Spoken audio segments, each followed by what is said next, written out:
sosyal medya deyince arkadaşlarım bir an kaygılandılar. Acaba Serdar Kuzuloğlu'nu mu çağıracak diye. Çünkü kendisi sosyal medya fenomeni haline geldi. Ben de hayranıyım kendisi, sevgili arkadaşımın. Ben şirketlerde dijital dönüşüme gelmek istiyordum efendim. Yatırımcı tabanını nasıl etkiler? Peki Türk şirketlerinin daha iyi yaptıkları ve gelişmeye açık oldukları alanlar neler? Yine kritik sorular, yine akılda bir sürü soru yanıt verecek değerli isimler gelecek şimdi. Değerli konuklarımız Uluslararası Bakış Açısıyla Türkiye'de Yatırımcı İlişkileri tecrübe paylaşımları diyecek. Panelimizin ismi budur efendim.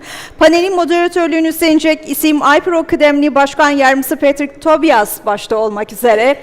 Önce Patrick Tobias sahneye davet ediyorum lütfen. Mr. Patrick Tobias.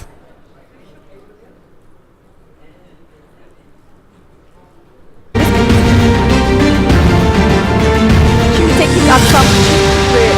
Evet. Evet. Espriyiz. Ve değerli diğer isimler ADP Yatırımcı İlişkileri Derneği yöneticisi, özür dilerim, Audrey Arnaud. Yatırımcı İlişkileri Yöneticisi Piero Munari ve Institutional Investor Satış ve Ürün Geliştirme, aynı zamanda Excel Araştırma Direktörü Amani Koreimi sahneye geldiler, yerlerini aldılar. Şimdi değerli konuşmacılarımıza söz bırakıyoruz.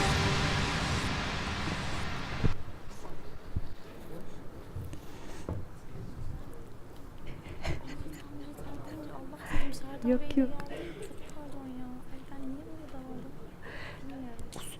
Uzun bir gün çünkü. Kapattın değil mi? Kapattın. Working? Now I hear some voices.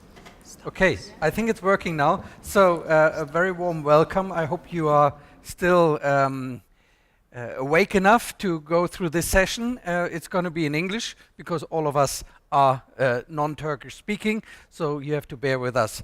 The topic of this panel is international perspectives on IR experience in Turkey. So we managed to line up a great group of experts that in different facilities and functions have dealt with IR, either as IR professionals themselves or as spectators and observers of the international IR community. So what we want to achieve with this panel is to give you some perspectives on how we or how the panel sees what can be done in IR and what is being done in other areas, and we will put a little bit of an emphasis on the technology.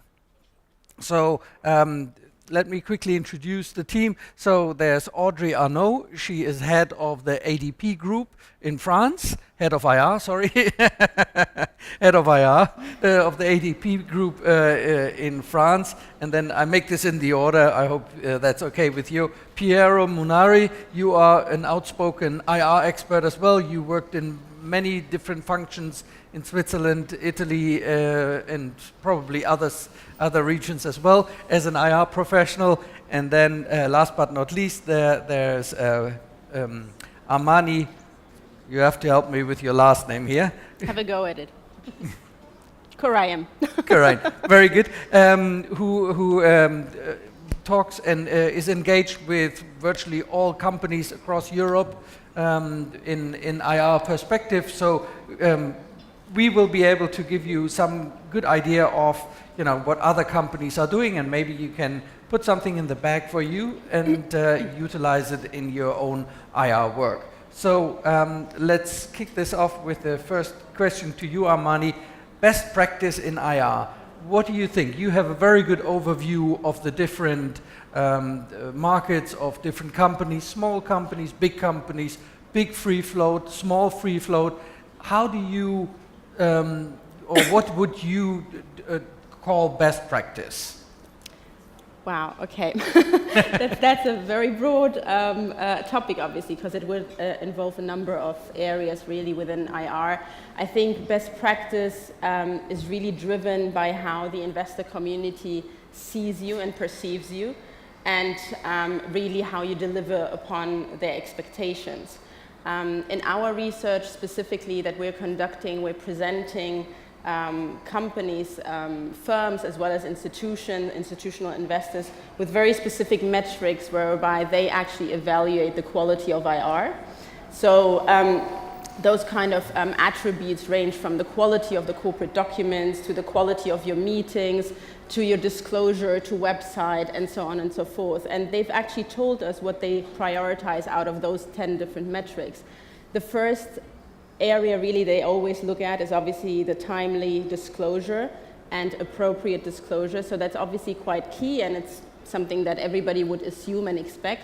But there are different levels of disclosure and different ways of disclosure. So above and beyond what is really required from a regulatory standpoint when you're issuing your quarterly reports, for instance, there's an expectation now, especially post-MiFID, and we'll hear more about MiFID afterwards as well, that you have to provide a little bit more information on a regular basis, not to bombard them with information, but really to give them info bites.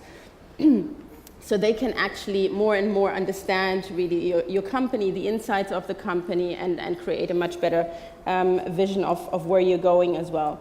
The second area that they have actually mentioned, and I think again that's one where everybody would expect this is a fairly standard one, but it's access to senior management.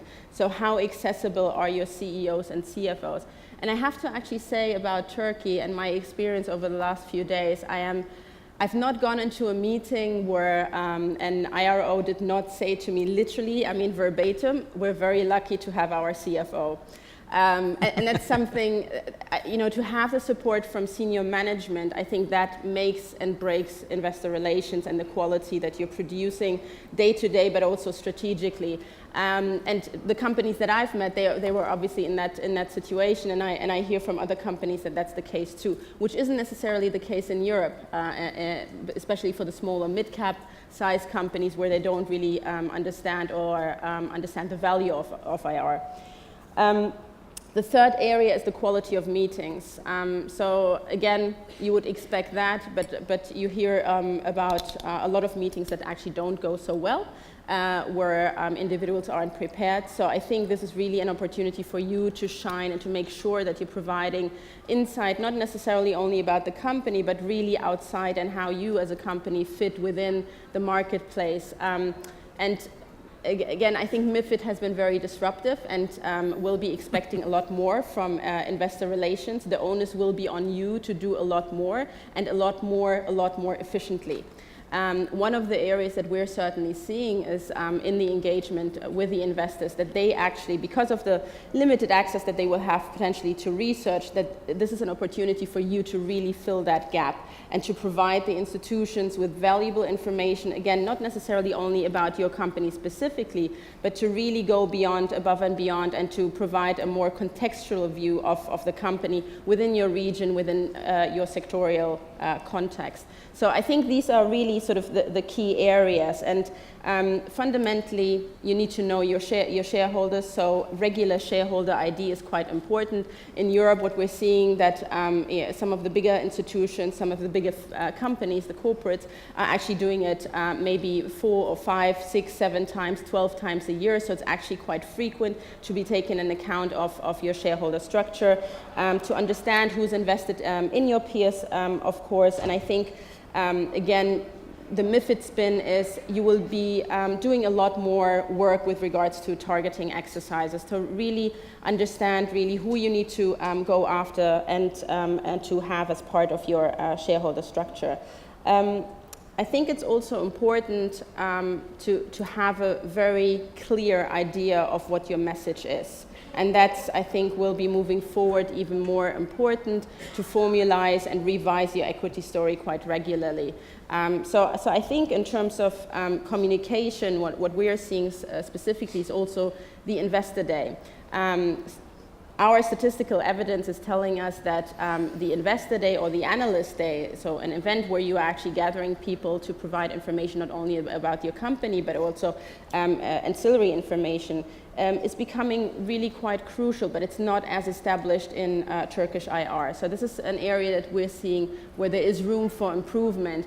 And successful IR companies actually run an Investor Day not once a year or twice a year, but actually frequently. And it's not necessarily a capital markets day where you provide strategic insight about the company, but it's really about, again, giving more direct access to the company story through your middle management or operational heads that can actually shed light on very specific parts of your business. So all these areas are really quite crucial moving forward, more than ever actually post MiFID. And I think I'll just sketch those few areas. I think there's more that we can discuss. I'm sure there is.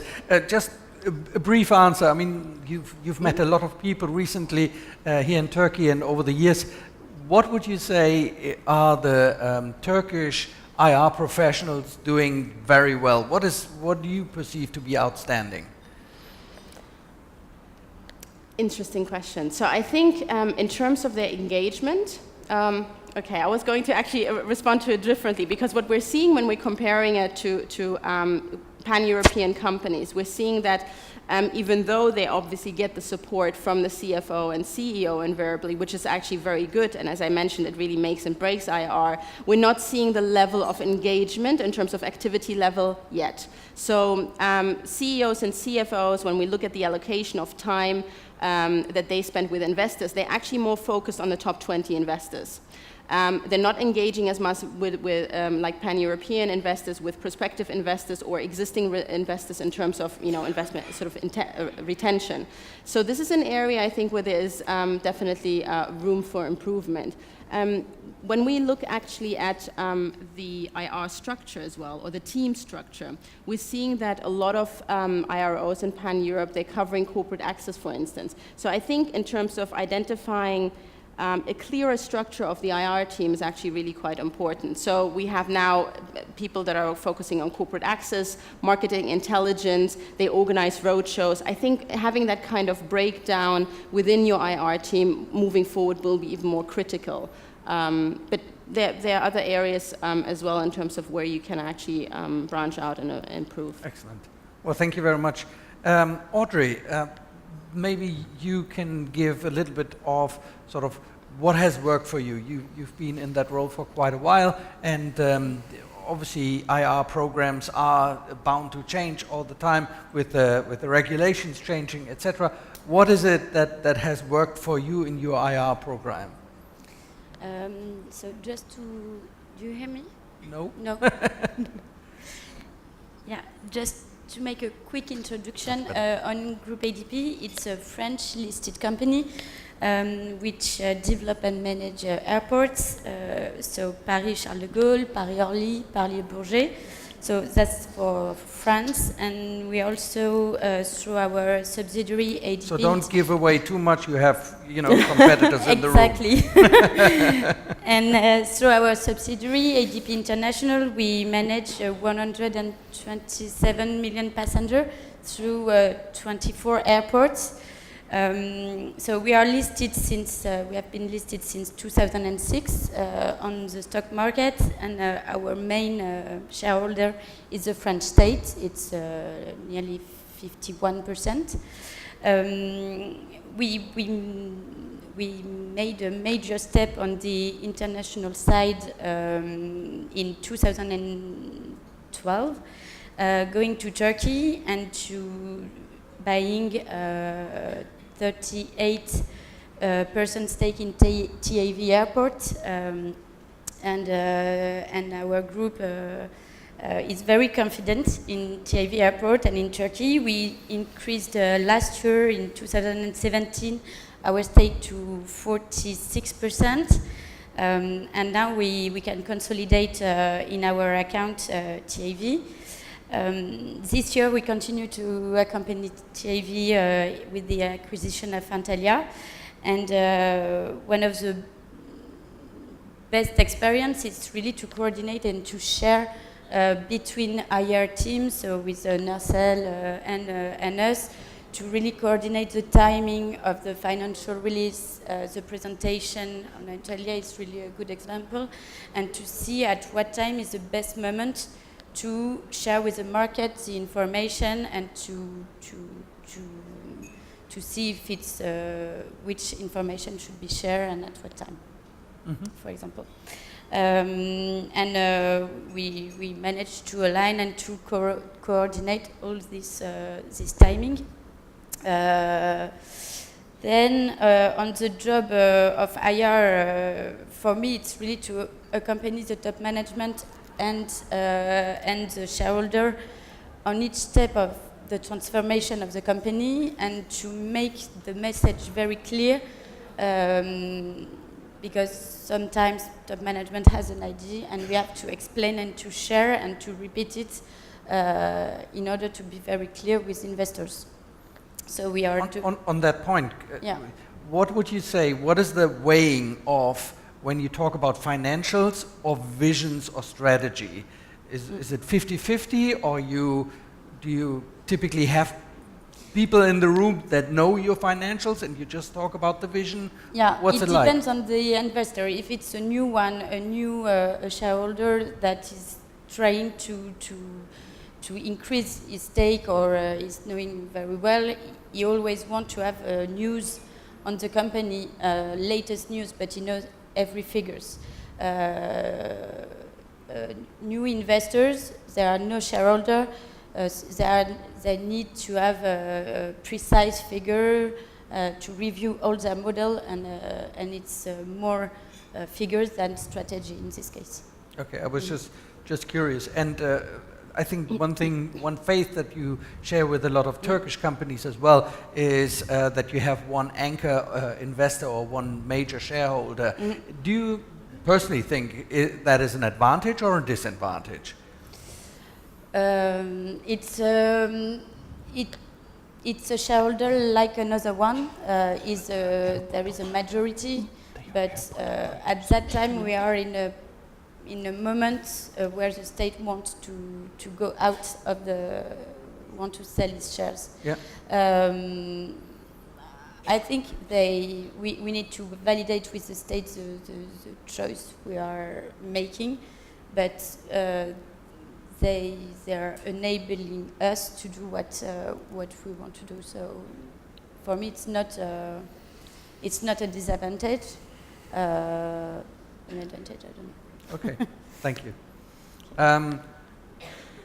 Piero, what you've run a couple of IR programs, and I would also like to know from you,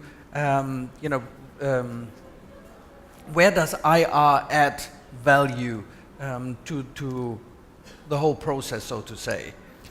I know this is a very broad topic, so if you can limit yourself to 4 hours, that would be great. Well, I'll start very broad, but before that, I want to say something on airport operators, which I do not trust them that much, because if you go through the Vienna airport and you buy a Sachertorte, which is the Austrian chocolate cake, it's actually produced in the outskirts of Rome.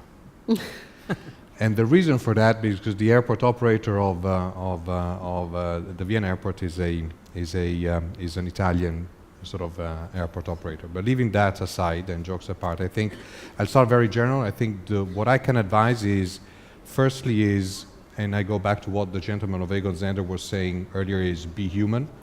You need to have a human approach with investors. And the second one, which is equally important, is you need to be very close to your best friends, but you need to be even closer to your worst enemies. And I think that is also very important in the human relationships you have with investors. Now, if we move into sort of tactical and strategic considerations, clearly the investor relation officer today needs to be very number literate. I come from banking and insurance, so by definition, the whole of the liability side of the balance sheet needs to be worked on by investor relations. So we're talking about equities, bonds, liquidity. But the valuation is a key aspect, and you need to know valuation inside out. So I'll give you two examples. A negative one that we faced in the latest bank I was working at is we had a big portfolio on non-performing loans. They were valued as a multiple of the yearly loss, which meant that this was valued at constant perpetuity, which did not make sense because the portfolio had a tail. So we actually had to describe to the market what the portfolio consisted of. the length of the tail, the volumes of the tail coming down, and I think we had a good achievement in that sense. But we needed to make investors understand how to value that portion of the company, because in some of the parts that counted for about 1/7 of the whole value. Another situation we had is we had an analyst who deemed that the bank had 5 billion of excess capital and should have been distributed. Now, we would have loved to have that. Unfortunately, that was not the case, but a report of 45 pages came out with that situation, and we needed to persuade not only the analysts, but also the investor community that that was not totally correct. Let's put it that way. I think, you may find valuation not to be an important topic. It's critical today, at least at what we see in Western Europe, because of the activist investors. So I do not know if you follow trends, but investor activism today in Europe is, at least in 2018, is actually higher than in the US. You've seen quite a number of situations in the UK, France, Italy, and this is becoming a top topic. So if you do Piero, not have... if you say activist, sorry if I jump in here, Yeah. do you mean active investors or No, activist investors? So Knight Frank, Elliott is very, very active in Italy. You have Third Point. Third Point is actually present in UniCredit, where I come from, but did not take an activist view. But I'm talking about the activists. So who wants to change board members, who wants to work on valuation, so who wants to persuade companies to start M&A divestitures, spin-offs, and so forth, because they believe that the company is undervalued, or maybe one of the sister companies or subsidiaries has a lower value than an M&A multiple. So this is where we're looking at. Other situations, at least where we had quite a lot of experience, is clearly the importance of the investor relations in a capital increase context, or rather just having access to capital markets. In 2017, I'm sure you followed, because in the end, UniCredit holds the 5th largest bank, or part of the 5th largest bank in Turkey, which is Yapı Kredi. We went through and carried out successfully, and I would say almost flawlessly, a 13 billion euro capital increase, which was the 2nd largest ever in Europe after HSBC. So hard work. We had to work with all the stakeholders, the investor community, work very strongly on, and we go back to tactical considerations on investor targeting and so forth. As I mentioned earlier, we had to work very much on the liability side, so bonds, different structure of bonds, which were more or less important in terms of capital absorption. And so working with credit rating agencies, and clearly with other banks, which provided liquidity to the bank. On top of that, I would have added 2 points of which I think equally important is the importance of creating liquidity to the market, and that is also an area of focus of investor relations. I choose the right spectrum of investors. You want retail investors. There's always a liquidity which can be given by retail investors, and equally hedge funds. So you have hedge funds which may be more speculative, hedge funds which may be long-term investors. Even that has to be equally looked at, and in the same context, I would also put index investors, which are playing an even major role, but they can definitely give some liquidity to the stock. I think the last point is, and I think this is very important, but it also depends on how investors is valued within an organization, is the strategic feedback which is given to management. So it is key to give the management and the board what is happening in terms of investor sentiment on the stock. Sometimes management is very much focused on execution. They do not have a lot of time, and you want to attract their attention on what investors are thinking. So there's many situations we had in the past. The idea about coming up with an ad hoc slides on this portfolio we had, which was composed of non-performing loans, was actually the result of discussions, of lengthy discussions with investors. And this is key, which is also what we would strongly advise. Always have a very active discussion and dialogue with investors. It can only be helpful. I must say the three main KPIs which UniCredit is holding today in its strategic plan are mostly the result of long conversation before the preparation of the strategic plan with investors. We had many conversations. They told us what they thought would be appropriate. We boiled of all those KPIs 3 extremely simple ones, and I think Leonardo da Vinci used to say simplicity is the ultimate sophistication, and made this work very well, we think. Thank you. When we discussed the panel, we came upon one topic, and I actually, sort of as a wrap-up, I'd like to bring it up again, which is the IR website.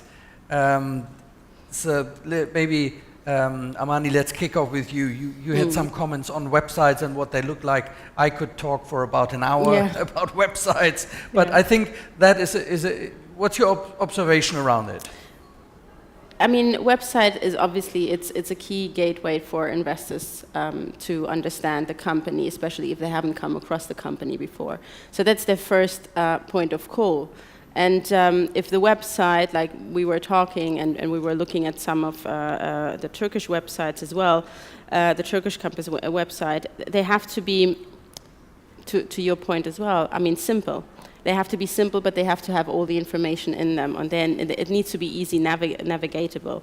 So I think these are some very key areas, because a lot of the research also shows that actually investors go, the first thing that they do when they research a company, they actually go onto the website. So make sure that the website is actually up to speed with everything that you're doing, and it actually represents your company with all the necessary documentation. And I think there has been sort of a trend where websites were hugely complex in the way they were structured.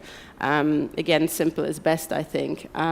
What I would say, having sort of looked at some of your websites as well, we're seeing a trend that is going towards providing generic contact email addresses, so investorrelations@xyz.com. And like Piero was saying, I mean, investor relations fundamentally is a people's business. It is a relationship building business. And I think it is important that you have a face that you can relate to, an email address, a telephone number that you can actually pick up and call. So there needs to be that direct access that you're giving from the outset without even meeting or speaking to them. So I think that kind of needs to be really done from the get-go. Yes, and of course having both languages, Turkish and English, is very important, and making it simple for non-Turkish investors to find the English translation as well.